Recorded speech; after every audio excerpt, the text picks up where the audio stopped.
Hi hello friends, welcome to Mounika kitchen and vlogs. ఈరోజు నేను fried rice చేయబోతున్నాను. అది కూడా రాత్రి మిగిలిపోయిన అన్నం వేస్ట్గా పడేస్తారు కదా ఇంట్లో. అలా పడేయకుండా ఇలా ఏదో ఒక రకంగా యూజ్ అయ్యే విధంగా ఫ్రైడ్ రైస్ అయితే చేయబోతున్నాను. ఇదేంటి ఫ్రైడ్ రైస్ అందరికీ వచ్చు, నువ్వేంటి చూపెట్టేది మాకు అని చాలామంది అనుకోవచ్చు. బట్ కొద్దిగా ఎలా అంటే ఇప్పుడు నాకైతే చాలా ఫీవర్ వచ్చింది 2 days నుంచి. సో నాకు ఏది తిన్నా కూడా అసలు నచ్చట్లేదు.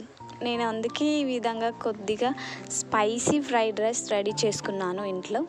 స్పైసీగా అన్ని పౌడర్స్, మసాలా పౌడర్స్ యాడ్ చేసుకుంటూ ఇలా అయితే వేసుకుంటున్నాను.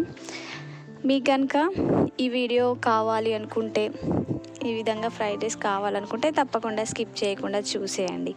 ముందుగా నేనైతే కొద్దిగా నైట్ మిగిలిపోయిన అన్నం ఉంటుంది కదా, అది తీసుకొని అందులో ఒక 2 tablespoon కారపొడి బాగా మిక్స్ చేసుకున్నాను. అదేవిధంగా ఒక 1 tablespoon ధనియాల పౌడర్ కూడా యాడ్ చేశాను. బాగా కలుపుకొని జీరా పౌడర్ కూడా, ఇవన్నీ మిక్స్ చేసుకొని ముందుగానే రైస్ పక్కన ఉంచుకున్నాను. తర్వాత స్టవ్ ఆన్ చేసి ఒక కడాయి పెట్టుకొని అందులో ఒక 3 tablespoons ఆయిల్ వేసుకున్న తర్వాత కొద్దిగా జీలకర్ర ఇంకా ఆవాలు వేసుకున్నాను.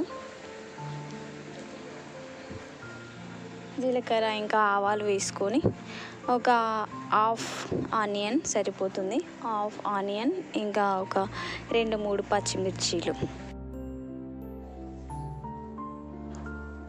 కొద్దిగా పల్లీలు కూడా వేసుకున్నాను.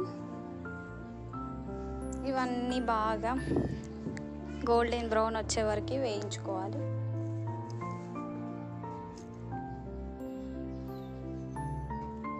ఏమి తినబుద్ధి కానప్పుడు ఈ విధంగా కొంచెం స్పైసీగా ఏదైనా ఇంట్లో చేసుకుంటే కొద్దిగా టేస్ట్ వస్తుంది. నేను కూడా అందుకే ఇది చేసుకుంటున్నాను. కొద్దిగా పసుపు యాడ్ చేస్తున్నాను.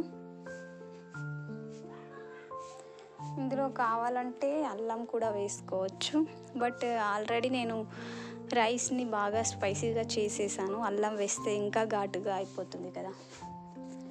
ఈ విధంగా మిక్స్ చేసి ఉంచుకున్న రైస్ని ఈ పోపులో కలిపేసుకోవడమే, అంతే ఫ్రెండ్స్. ఈ విధంగా మిగిలిపోయిన అన్నాన్ని మాత్రం మీ ఇంట్లో తప్పకుండా వేస్ట్ చేయకుండా ఈ విధంగా ఏదో ఒక రూపంలో యూజ్ చేసుకోండి. అదేవిధంగా ఏమీ తినలేను అని అన్నప్పుడు, ఏం టేస్టీగా లేవు అని అనుకున్నప్పుడు ఈ విధంగా చేసేసుకోండి. మంచిగా తినాలి అనిపిస్తుంది, టేస్ట్ కూడా బాగుంటుంది స్పైసీగా. ఓకే ఫ్రెండ్స్, వీడియో నచ్చితే తప్పకుండా సబ్స్క్రైబ్ అయితే చేసుకోండి, లైక్ చేసుకోండి. ఈ విధంగా సాల్ట్ కూడా అడ్జస్ట్ చేసుకొని తర్వాత వేసుకోవాలి.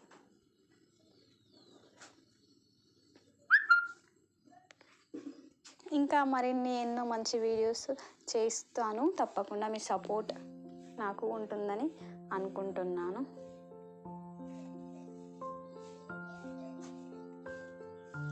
ఇక వేడివేడిగా తినేయాలని ఫిక్స్ అయిపోయాను. చల్లగా ఉంటే మళ్ళీ చల్లగా అయిపోతే బాగోదు కదా, అందుకే ఆల్రెడీ ప్లేట్లో కూడా వేసేసుకున్నాను. తింటాను ఫ్రెండ్స్, ఇక బాయ్.